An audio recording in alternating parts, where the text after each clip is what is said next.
It's well documented that I was a homeless teenager in the city. So I left home at 16. To have gone from a homeless teenager in the city that I live in to then end up being the cabinet member and the person responsible for the strategy on homelessness across the entire city, representing us on national bodies, for me, that's a huge deal. And it's something that's not just for me.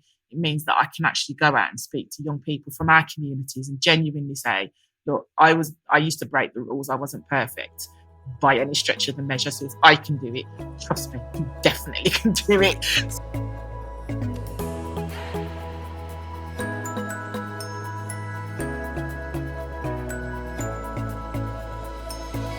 How are you doing today, Sharon? I am very well, thank you. How are you? I'm all good, thank you very much. And thank you for coming to the podcast. Really looking forward to having you on. I'm coming to share. I've read a bit about your background and it sounds like, and the work you're doing now, and it sounds amazing. So really happy to have you on once again. Thank you. And I'm really excited to be here. So looking forward to talking to you.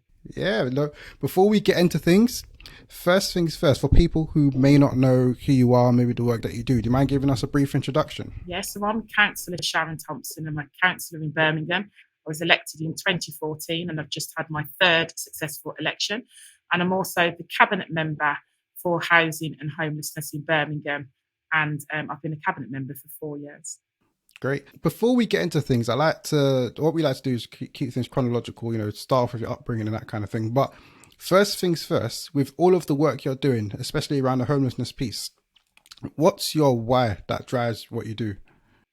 So in terms of around the homelessness piece, it's well documented that I was a homeless teenager in the city. So I left home at 16. I only ever slept rough one night. I was not resilient enough to do it for any longer. And I ended up in St Basil's hostels for a period of time.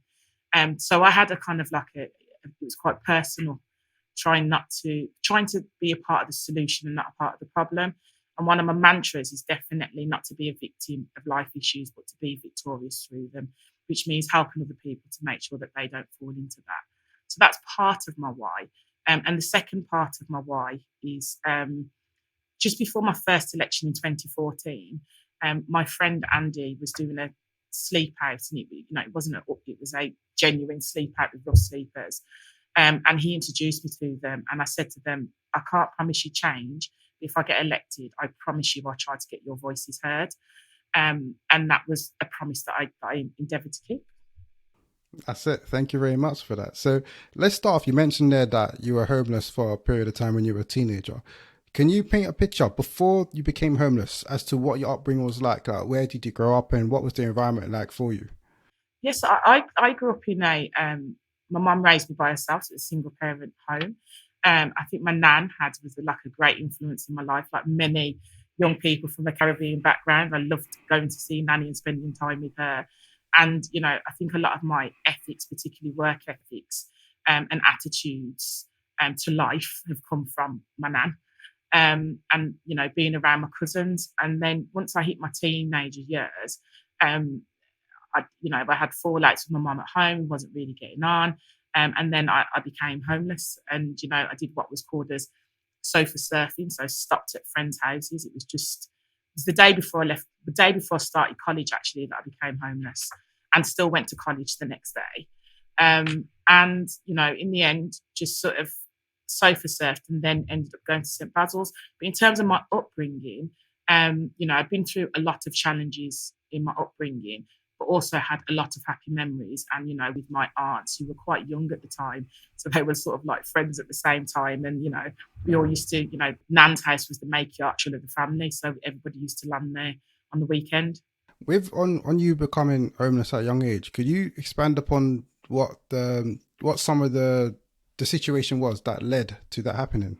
Yeah. So, my mum was quite strict on what time you come in, and I'd spent time. It was at my nan's actually. It was on a Sunday, and I ended up in a situation where I'd come home late from nan's, and she'd sort of locked me out, so to speak. And the next day, I stayed at my friend's, and the next day I went home, and my things were packed up on my bed. So I was like, okay, I'm going to college. I'll come back for them later, and that was literally it.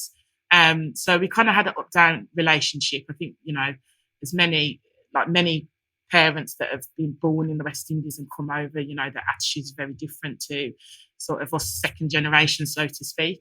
So so we had a sort of an up and down relationship, but I'm really pleased that we've got a really strong relationship now. So it's all good. All right, that's perfect. Thank you for that. And so when you were homeless, and I know you were doing couch surfing for a little bit. You only slept to Rough one night, but what was that period of time for you as well? That changed from, you know, growing up in your household to now not necessarily knowing where you're going to lay your head every single night. What was that change like in that period of life for I you? had two very different experiences in one period of time. So I remember there's a guy that's a community activist and well known in Birmingham called Maxie Hales. And I remember when I went to the Link, which was a centre where you go there if you're young and you're homeless. And I was scared. I thought didn't know what hostels were about, or get robbed and beat up, whatever. So I was very, very scared when I went there. And he just looked at me and he went, "It's okay, sweetheart, you're going to be okay." And he helped me to fill in forms. He found me a hostel. And the first hostel I was in, I made some really good friends. And you know, it was good. I had my own little flatlet. It was very different because I had to buy my own electric. I was buying my own shopping. It was accelerated into this adult world very quickly while still being a young person. So that was very strange, but we kind of managed it. And, you know, we'd be running across to, has anybody got any seasoning because I've run out? And then it changes very quickly, the dynamics. So people move out, people come and go. So the second hostel that I was in was very different. And, you know, that's when I actually felt more the poverty end. So I ended up, you know, on a Sunday, I'd walk miles with my bag of washing to my aunt's house to get a Sunday dinner and my clothes washed. Me and my friend would fight over 50 pence because that is all we had for our name, and living on porridge for 4 days a week because we didn't manage money properly as well, because, you know, we were signing on and, you know, sort of that kind of life. So it wasn't easy, but you know what? Every experience makes you stronger, and I wasn't prepared to be a victim of the experiences I've been through. And it just prepared me for life in a very different way, and it's made me more resilient, and it makes me appreciate things differently. So in my current role, one of the things that I'm always adamant on is that we should always look to experts by experience, people with lived experience, when we're talking about politics and policy, and shaping things, because too often it's people that have gone through really difficult times that fall through the cracks of those policies, and it's pointless then. So yes, I carry that all the way through my life. Yeah, definitely. I'm a massive believer in that as well. If you've got that lived experience, you can very, very directly relate to what it's like to be homeless. And then from there, you can be more empathetic with the people you're dealing with, and just ultimately, deliver a better service and work better for people. I'm a massive believer in that. Nothing beats experience at all. And on that side of things, that world, because it's, for me, like, it's so foreign because I've never been homeless before. And then you hear about it and you were 16 years old. Yeah. And for me, it sounds crazy. You get what I'm saying? It sounds like, wow. At that age, when I was 16 years old, I was, living cushy, I suppose, having little 16-year-old problems, thinking they were the biggest problem in the world, but I didn't have problems like that whatsoever. So going from electric to college, trying to keep straight. There's a lot of going around you because people are kind of making their way through life. You see all kinds of things happen, people going to prison, all kinds of stuff. So it's very difficult to keep yourself on the straight and narrow. And one of the stories I always tell people is of a girl called Sharon, and she lived in hostels, with the same hostels as I was. And years later, I seen Sharon, she was begging on the street, had a gas can, and her life had fallen apart and she'd not been able to get straight. So I think that I was quite fortunate that people, one, invested in me because they saw something in me, and two, that I could then go back to the principles that Nanny had installed in me, that, you know, you never give up, you get back on your feet and you try to make the best of the situation. Did you find that there were many other young people in the hostels that you're staying in? Yeah, because St Basil's is a hostel for under 25s. So it was people between the ages of 17 and 25. So we were all young people. And, you know, we adopted groups of friends, so we would go over to another hostel where we would cook for them, and we'd all chill and we'd all hang out. So you kind of make your way through, and you know, you don't necessarily have all the grounding when you have people there to guide you the way I would guide my son now as a teenager, but you try to do your best. And it's not an easy space to be in, but the good thing was that I was lucky that I was in a good hostel where the support staff did support you. So they put you in your place. That's not acceptable. You can't do that. That's not like how life works. But then they would also guide you. So they kind of bridged that gap. And that was incredibly important. So now as an adult, looking back at that period of time in your life, how would you say that's affected who you are today? Hugely. I think, again, some of my principles, the way that I empathise with things, and also I kind of built this mantra that we've got a right to be in positions, we've got a right to do whatever we want to do. So I think it's been a huge measure of where I've come from to where I am now. But I think the key thing is about, it's important to me that we have people, Black people from within our communities who are real, that go into challenge themselves and step into different spaces, because there are certain spaces that don't understand people like us. And unless we're at the table, there's going to be no one there speaking up for us. So that was really important. So, I went on to, in my late 20s or early 30s, I was a magistrate. I'd been taken to places such as the Home Office, Westminster, to speak to ministers about what it was like for people like me and why I didn't feel like they reflected or supported communities like me. And I was speaking to government ministers, and at the time I didn't really understand the magnitude of it, but I was prepared to sit at the table and speak up for our communities and people like me, because I'm not unique in terms of the circumstances. There are a lot of young people that have been through what I've been through, and and I want to make sure that if I'm in a position to give a voice for them, then that's what I'll do. So I've learned a lot, and there's been a lot of things that it's just moulded and changed me, and it's always taught me to just keep on fighting, and that when you reach a goal, you need to set a new one and start again. Yeah, that's amazing. So with you in your 20s and early 30s and going and doing, delivering talks in these different places and whatnot, it sounds like those were like your very early beginnings into the world of politics. In your own experience with you being homeless and then, where you are now, in what ways did you feel that you weren't properly catered for or looked after? And in what ways do you feel like the system was lacking and wasn't really, looking after you properly? So when I was 19, I had my son, and that was a game changer for me, being a mum. And I wanted to upskill myself, basically. I wanted to get a job, and I was dyslexic. I never knew my alphabet until I was in my 20s when I had my son, because of my dyslexia, but still managed to do my GCSEs and things. So in a way, that some parts of it felt like they'd given up on people like myself, and then other parts felt like they just didn't understand, and they just constantly wanted to push us down a route. So I'm not saying there's anything wrong with some of the career paths that they were pushing us down, but they were talking about hairdressing and sort of bricklaying for the lads, which is nothing wrong with that. But actually, why wasn't they automatically thinking that this is our next planners, our next architects? There wasn't that level of ambition for us. And then when I did a lot of voluntary work, and I used to take my buggy with me, and that's not the way. I think there should be other opportunities. And there wasn't anywhere I could take him for childcare while I was doing that. There was also the fact that, I was on benefits, I was on income support. And then when I did get a job, my first job, I was like, oh, this is amazing. And then quickly realised, because housing benefit and everything else was stopping, I actually ended up financially worse off than I was when I was sort of on benefits and stuff. And I was just kind of like, you know what, there needs to be better pathways. And the other thing was that there is opportunities out there, but our communities just didn't seem to hear about them, or they weren't translated in a way that was palatable for us to be able to engage. So I thought, those are the things that I thought was missing.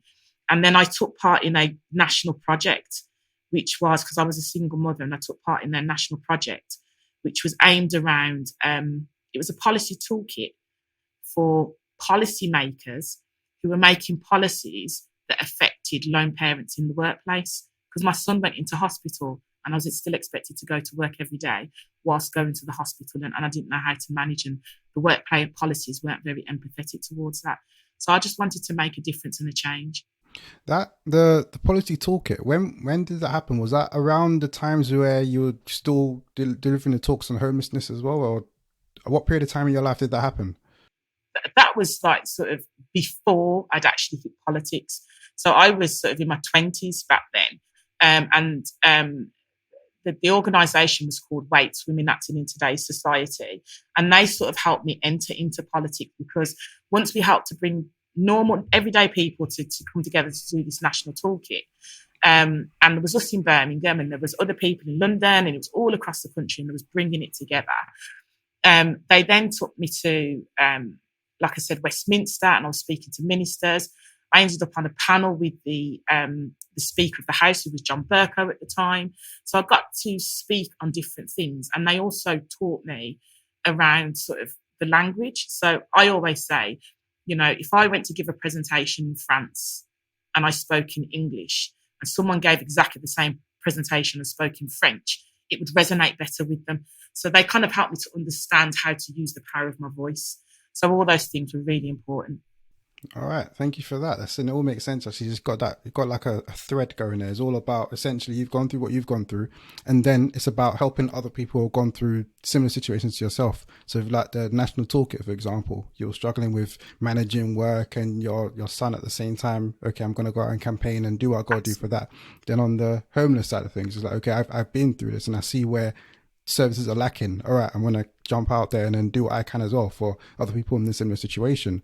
It's like that empathetic thread, throughout absolutely. your life. And then where you are now is sort of like the next step is, next part in that same thread, in what you've been doing.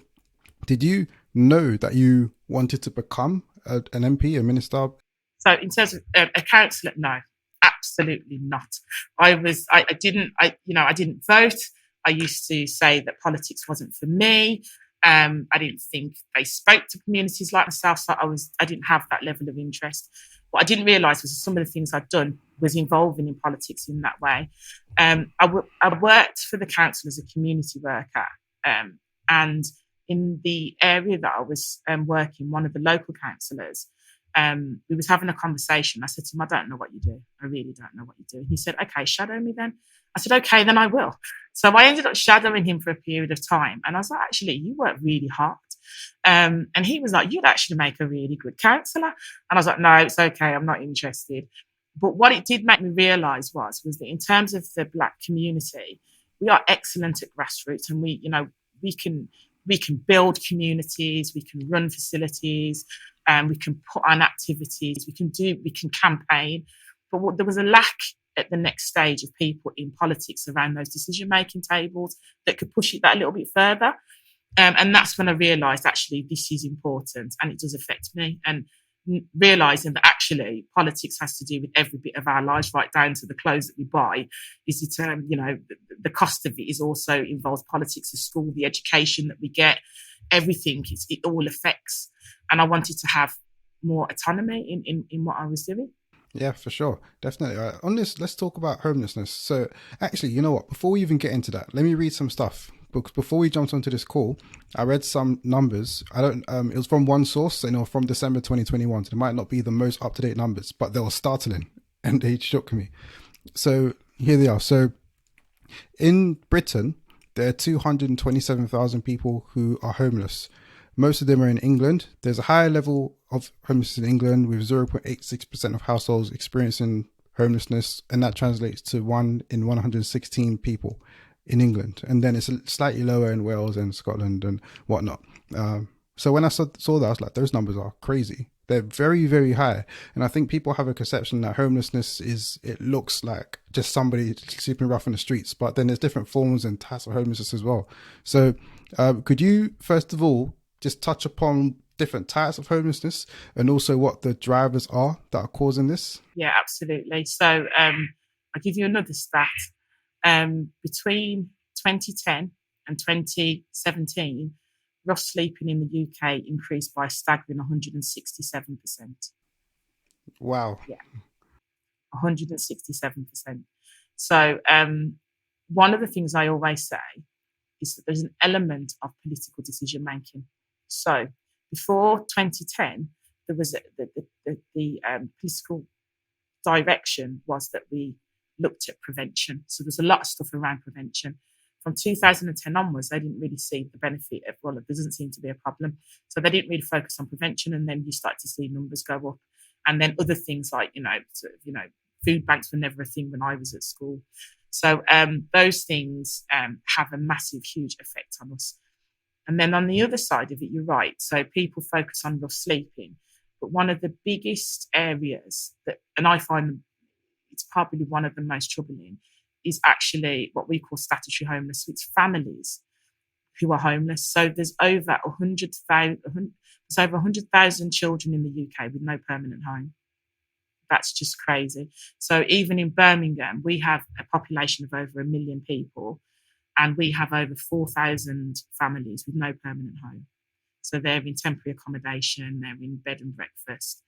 And then you also get those that we call sofa surfers that, so they don't actually, some of them don't consider themselves to be homeless. So they will be stopping at their friend's house or stopping with family.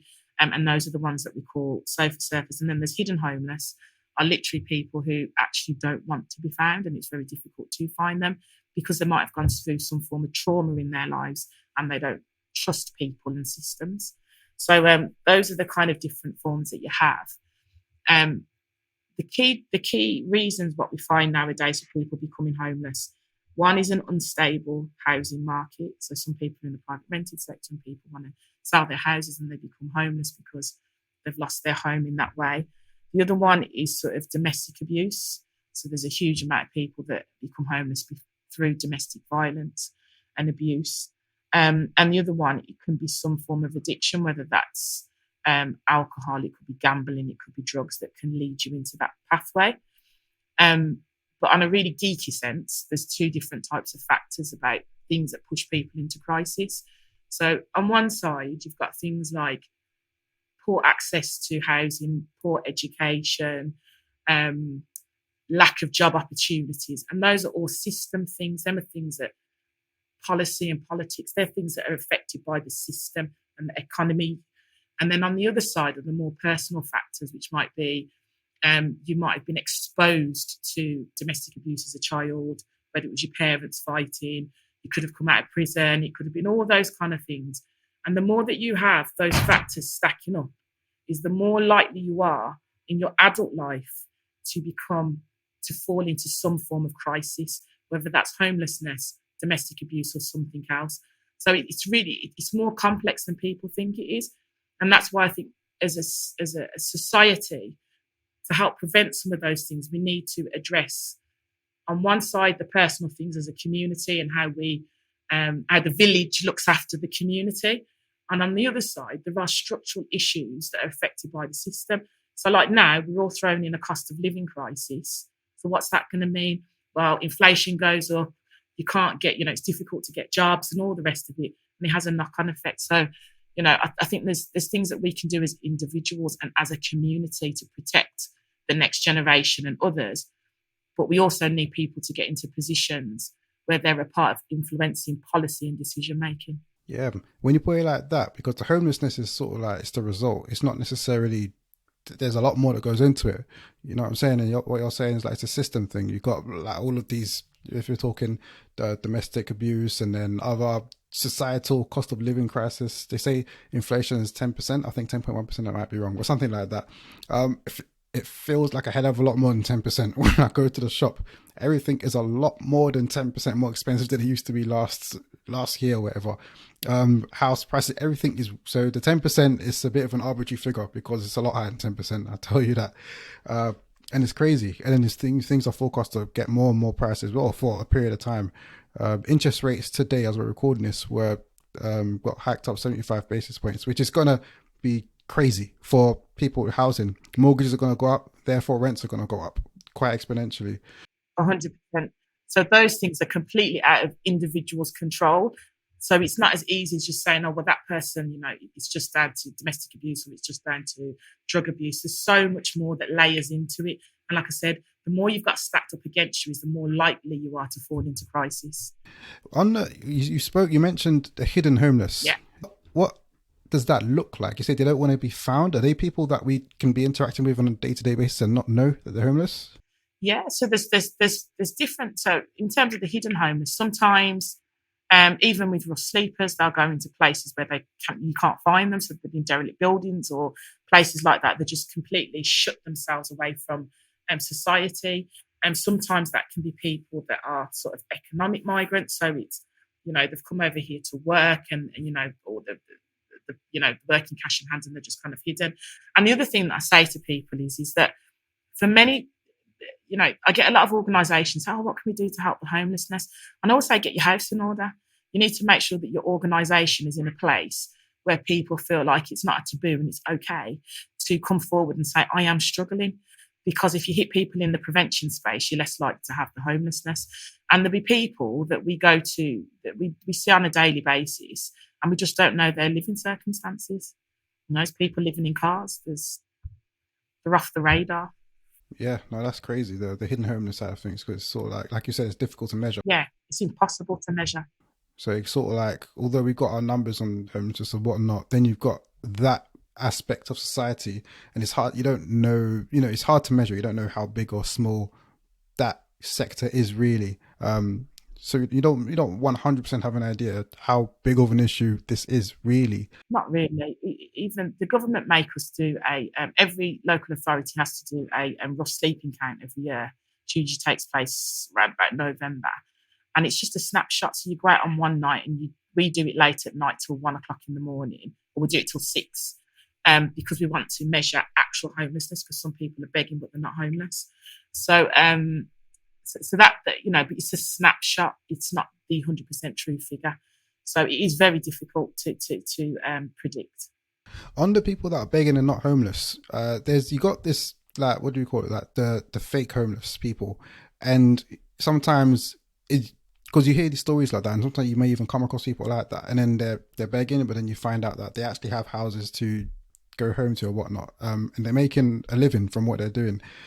For me, I don't know what the exact statistics are as to how many are fake homeless or real homeless or whatnot. And sometimes, you want to do something good, and you might give them a bit of money, you might give them some food or whatever, only to find out you've been duped later on.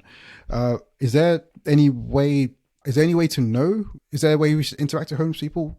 Yeah, so I call it the street population, because you'll have people that have been rough sleeping, they've got a property, but it's their coping mechanism to be out there. So their friends are there, or that's the way they see that they earn their money. So, they end up back in that space. You get some people are there because it's exploitation. They are being placed there by somebody. And, the money that they get, they have to give it up, or they exchange it for drugs. So there's a number of reasons. And I think that they're all vulnerable in their own right, if that makes sense. Then you get the unscrupulous, who will just, just like blatant, like what you said, they'll just go out there and just beg, and have better circumstances. So in terms of the population, in terms of normal, like everyday people, I always say, it's not for me to tell you what to do with your money, but from my perspective, and this is a true story, I knew a rough sleeper and he had no job. He didn't sign on. 100% of his money came from the public. He died of a black mamba episode. Now, at the time, black mamba, which is like a drug, was being sold between 50 pence and £2.50. That 50 pence or £2.50 he got from the public. And that was what ended his life that night. So I'm always like, don't give money because you don't know people's circumstances. And that's why in Birmingham, what we did is we set something up called Change into Action. So people can go on the app and they can donate change, but 100% of the money goes towards a rough sleeper. So outreach teams will say, we've got this rough sleeper and they need help with this. Or we need to get them a phone so we can keep in contact with them, or, they need to get their sort of ID, like their passport or the birth certificate, so they can sign on because they need to get ID now. So we would claim those things for them through this sort of fund. And we also, and that's why I say give people food or just, donate to charity so we can help them in a different way. Yeah, no, for sure. Because I agree. What I used to do quite a lot of was to give money. And then over time, I've started to do more just giving food as opposed to giving money, just because I don't know, to be honest, I don't know. And then you have that bit of a moral dilemma. It's like, but should I give it or should I not? But then, you know what I'm saying? You have that moral dilemma. But then I do a bit more food now. And even sometimes, when you try and give food and it gets rejected and you think, oh, okay, like why would you turn down, free food and all of that? So it's difficult sometimes, I think, like to know what to do when it comes to some homeless people. And you spoke about the people who are placed there. So it's sort of like human trafficking, really, basically. There is, and that's why we've done a piece of work in Birmingham around trafficking, because that's what sometimes it is. And we have to be honest in a society to say that actually sometimes this is what's happening to our people. And once you're honest about what's actually happening, then you can try and put things in place to try and stop and mitigate from those things. On the giving money side of things as well, though, because we can give them food, but then on the flip side, because we need food, we need a lot more as well to sustain ourselves. You might need to buy a toothbrush. If you've got if you've got a phone, like some people are gonna have phones, you might need to buy a charge your phone. Just like you said, sometimes you say these organizations say they need phones for their people so they can contact them, etc. Yeah, there's different things that you can give. So I always used to, when I was out doing, I still go out every now and then and do outreach. And when I do, I would take baby wipes and things like that because people can clean themselves a bit with the baby wipes, and and just making sure that if it's biscuits and things like that, make sure they're packaged well. I don't take spicy food because obviously I've got access to toilets and all those kind of things. So it's just about being a little bit more thoughtful around those processes. But some of the other work that I'm involved with, other than that, is because obviously a lot of this is about housing as well. And there's a lack of housing out there. So part of my remit is to work with the housing associations and the councils. And I have the biggest political housing portfolio in the country at local government, in local government. So it's a significant sort of remit. And I sit on different boards and things like that across the country. So I represent us in Europe as well. And one of the areas that I've been sort of plugging away at recently is around what we call exempt accommodation, which is supported housing. So they're supposed to support people who are vulnerable, like some of the people actually that will end up rough sleeping. But there's some loopholes that people have managed to fall themselves through. So I've been campaigning nationally around that. And I've been speaking to ministers and trying to get changes. And I was really pleased recently that it looks like the government are actually going to consider changing the law around it. So it was amazing to be a part of that kind of lobbying and journey into that area as well. That's great. That's great. With homelessness, do you see any trends, whether by ethnicity, if it's more migrants versus non-migrants, any sort of trends? Yeah. So in terms of homelessness, so rough sleeping, you tend to see a higher proportion of single men on the streets. Definitely. A lot of times at the moment, even though there's targets to end rough sleeping, what you'll find is a lot of more sort of migrant. So you'll find people who have come over to the UK but don't have the right to sign on. So how are they going to pay the rent if they can't get a job because they haven't got an address? So you'll find a lot of those in terms of rough sleeping. Family homelessness, what you find is actually a lot of particularly Black community, but I'd say ethnic minorities are more likely to fall into family homelessness than others. The statistics will show you that disproportionately there is more Black families in homelessness situations as families. And is that driven by what we spoke about when it comes to lack of affordable housing? Yeah, it's also the fact that you've got sort of, it's the inequalities. So, we've seen growing up, education, Black boys always had a rougher time when it came to the education side of it. If you look at the criminal justice system, disproportionately, we found ourselves in that in terms of the police, the way we're treated. All those things stacking up against us means the gap of inequalities ends up wider. And as a consequence of widening the gap of inequalities, we end up in crisis, which includes homelessness. You know what? That's so interesting when you put it like that, because when I started this podcast, my main thing was all about closing inequality gaps. And then it's more so things I've experienced myself. So whether it's been like rough policing or school, when there's wealth inequality gaps, etc., all of these things I've experienced or have seen myself. Yeah. And then as you're talking now, it's like, this inequalities manifest itself in so many ways, in ways in which you wouldn't even clock. Maybe if you haven't even been through it, you wouldn't even realize it. And you're talking now, I'm like, raw, it manifests itself like that. And it's nothing I've really ever considered until literally right now. I'm like, wow, it's crazy. It is. All these things are a consequence of inequalities. So then my next question is, it might be an obvious answer, but then what's the solution? Like, what's the solution to closing down and ultimately maybe one day stopping all homelessness in the UK? So I think one of the things is affordable housing, which is going to be that's a huge thing. Nationally, we haven't built enough. There's building of properties, but they're not affordable. There's lack of social housing, council properties. So that's always going to be a massive driver, because we have families that are in temporary accommodation, and some of them are there for years because we haven't got big enough council properties and the waiting lists are all too high. So one thing is around actually building properties. And then there's the other thing, which I call designing out homelessness. So, and designing out for me is not just about looking at what we're trying to avoid. It's about trying to design what we're trying to create. So when I look at housing, I think to myself, okay, then, yes, we need to stop homelessness. But we're also sort of developing a housing market that is for future renters, future buyers. Do you know what I mean? So we've got to think about actually the jobs and skills in all of that. So, for instance, Birmingham, we're one of the few councils that actually build our own council properties, and we're the biggest council house builder in the country. But what we do is a small percentage of what comes out of any scheme. So we do mixed tenure, so we do like council properties as well as private. We don't believe in just having sort of like just council estates anymore. And a percentage of that goes into a scholarship fund. So young people who what we're classed as, like marginal, so there might be black ethnic minorities, they might live in disadvantaged areas, but there's a lot of poverty, it might be females. We target those type of young people and we help them to go through university. So we've got young people who have gone on to get first class honours degree in becoming a planner or an architect.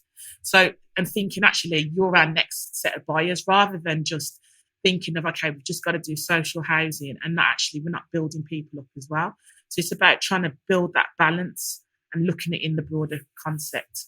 That's amazing. And that's like a very tangible way in which you can work towards closing inequality gaps, at least in Birmingham. Yeah, and it's only small steps, but it makes a difference to somebody's life. For sure, it's small steps in the right direction. If everybody was thinking like that and doing their small bit, we wouldn't have the massive gaps that we have, and it would go a long way into closing some, solving a lot of these issues, because inequality is like I said, manifests itself in a million different ways. It's not just in the ones that we hear about, quite a lot more often, some homelessness, and all sorts of other ways. So yeah, that's amazing. Hats off to you and the team for that. One of the other things that we did as well was so, sometimes, like, especially with our generations, they end up in a big house because they've had a big family. And then there's only sort of like Nan living in the property because there's only her left. And they're not going to give up a big 3-bedroom house if they think they're going to end up in a tower block, or do you know what I mean, at that time of life. So we try to build dormer bungalows. So we build a number of dormer bungalows. So they've got an upstairs on them and you can change how you use them based on your mobility as you get on. But the aim is to build those, to target those older people that are in big family houses so that they can transfer into these and then free up a family house so that we can get someone that's homeless back into a family property. And it's doing things like that and trying to make things different. That would be great for the family homeless population of people as well. That's great. Yeah, thank you for sharing that. So looking back on your time in the political space, not necessarily just as a councillor, but just in general in this political space, what would you say has been one of your biggest wins when it comes to this area of homelessness? There's a couple. When I first came into the portfolio, rough sleeping, the estimated figure was 71. No, it was 90. It went up to 94. In the pandemic, we got it down to single figures. And in the pandemic, we got more people in and we had about 10 people who've been on the streets for years, and we ended up reuniting them with family. And that to me is amazing. So that's one of the things. The other thing is the work that I've been doing on exempt accommodation, because, you know, as a councillor, it's not very often that you get to influence a national select committee, or to be able to sort of meet with ministers and really push for something, and them say, actually, yeah, we're going to think about changing the law. So being a part of that for me was a huge, huge step. And I guess one of the biggest things, which is not necessarily a career thing, but more of a personal thing, that to have gone from a homeless teenager in the city that I live in to then end up being the cabinet member and the person responsible for the strategy on homelessness across the entire city, representing us on national bodies, for me, that's a huge deal. And it's something that's not just for me. It means that I can actually go out and speak to young people from our communities and genuinely say, look, I used to break the rules. I wasn't perfect by any stretch of the measure. So if I can do it, trust me, you definitely can do it. So it's been able to do that. And it's also having, when you've mentored young people from the community and they come back and they say to you, know, I'm off to university, or I'm doing this. That's quite special to me. How does your upbringing affect the way in which you parent your son now? So my son, I talk about my son like he's really young, but my son is actually 23. So he's kind of big, but completely different. So like, you know, he's like my sidekick. My son is. I'm like, I've always made sure that I spend quality time with him, because I think it's really easy to live in a house with somebody and actually spend real quality time with them. So we have our mother and son date, so to speak, where we've got to arrange who's arranging what we're doing. You know, I used to go and do things like watch WWE wrestling and all kinds of stuff with him, not things that I was into at the time. And kind of like, you know, we talk all the time and really, really close. And whatever dream he has, my son's into photography, and you know, I just backed him 100%, and as a result, he's he's gone on to do, you know, he's took pictures of like Julian Marley, Maxi Priest, you know, he's done some really good things with Wassa for Showcase and some other stuff. So yeah, so my relationship with my son is completely different, and I'm really intentional with my parenting, really intentional with my parenting. And I'm also very clear. My son can talk to me about anything, but I'm also very clear. I am still your mum, and have manners, please. Yeah. But don't mess about with that kind of stuff either. And he's a really pleasant and manageable young person. So, and I'm incredibly proud of him. That's great. Maxi Priest, he's got one song I love, Close to You. Yeah. Oh, that's a big tune. Big tune. Absolutely. That's it. All right. What are you grateful for in life, and why? Do you know what? I'm grateful that life's taken me in a direction when in my younger years that means I can recognize and understand what an opportunity actually looks like. Because I think sometimes we see opportunities and we don't even recognize them. And I think sometimes we can be chasing the next thing and not taking time to step back and say, actually, look how far I've come. So I'm really grateful that I'm able to reflect back. I'm also really grateful that I've been blessed enough to have good people around me. And I will reach out to people and say, you know, I really admire you. Can I just spend a bit of time with you? Because I think wisdom is something we should always be grasping at. And I'm grateful that I've got a love for reading, which is really, and for some people they say, why are you grateful for that? And I say, because my life's so busy, I really appreciate the time that I've got that's mine. And actually with reading, you know, once you get knowledge, you can't give it back. And we should always be trying to expand our thinking and our perspectives on different things. So those things I'm really grateful for. And the most simple thing I'm really grateful for is having a house. And I know, you know, having been a homeless teenager, it just, you know, it just grounds you and makes you be more appreciative of the smaller things in life and kind of building your castle. No, I agree 100%. When you have something and then you don't have it, when you get it back, you appreciate it so much more. I had something happen to me, well, like a few years back. I remember I went to the barber's and I had my wallet on me. And when it's time for me to pay, I can't find my wallet. I'm like, oh my gosh, where's my wallet? Blah, blah, blah. I found out I'd lost it. And I walked down, I'd run down the road. Basically, I found it on the floor in the place I'd left it, or the place where it fell out of my pocket. And then I came back and I had the biggest smile on my face ever. Yeah, but I was like, what are you so happy about? I'm like, I got my wallet. But it's like, then it hit me. I'm like, when I walked out my house with it, I didn't even think about it. Yeah. But then when you lost it and you get it back, you're like, yes, yes, you really appreciate it. And then with something as big as a house, I get it. You're going to be very, very, very happy, very grateful as well for that. So thank you for sharing that. And last question, as we prepare to wrap up, what does the next chapter in your own story look like? So at the moment, I mean, I'm a cabinet member in Birmingham, so I'm in quite a blessed position in terms of locally, politically. I guess the next step is kind of just thinking about where I go in terms of my political life, about making those decisions about, you know, do I want to think about going to Parliament? Is it something more regional? So those are the things that I'm weighing up. But in politics, we keep our cards close to our chest. The other thing that I'm doing at the moment, in the pandemic, I actually started writing my life journey in a book. So I need to finish that off. So that's something I need to do. The other thing that's really important to me is because I'm dyslexic, and I left school with a few GCSEs. I went back to study through the Open University. So one of the things is that, you know, eventually I want to get to the point where I can do like a PhD or something, because I think it's really important to keep on studying and keep pushing yourself in that manner. So to answer that, so I'm being a bit of a politician here and not really answering your question in terms of career-wise, but in terms of, I do intend to just make sure that I'm focused on the day-to-day job, but also thinking about my growth and what that looks like. That's it. That's amazing. Thank you so much. Thank you for coming on and sharing. Thank you so much for having me on. I've really enjoyed it. It's all good. I've really enjoyed having you on. Shared so much. I've learned so much as well from this conversation. So thank you. Thank you for coming on. As we wrap up, have you got any last words that you might want to share? And also, if people want to keep up to date with maybe yourself or the work that you're doing, how can they best do so? So if you want to keep up with the work that I'm doing, it's usually the best place to find me is on Twitter or social media, because I update things quite often. So that's at Miss_S Thompson. Or you can find me on LinkedIn or Facebook, like most other people. In terms of what would I like to say to wrap up, I guess my message is to our community. You know, we get to the point, I remember, you know, looking up at the elders, and then all of a sudden we're not far from being, we're not that far away from being in the elder space.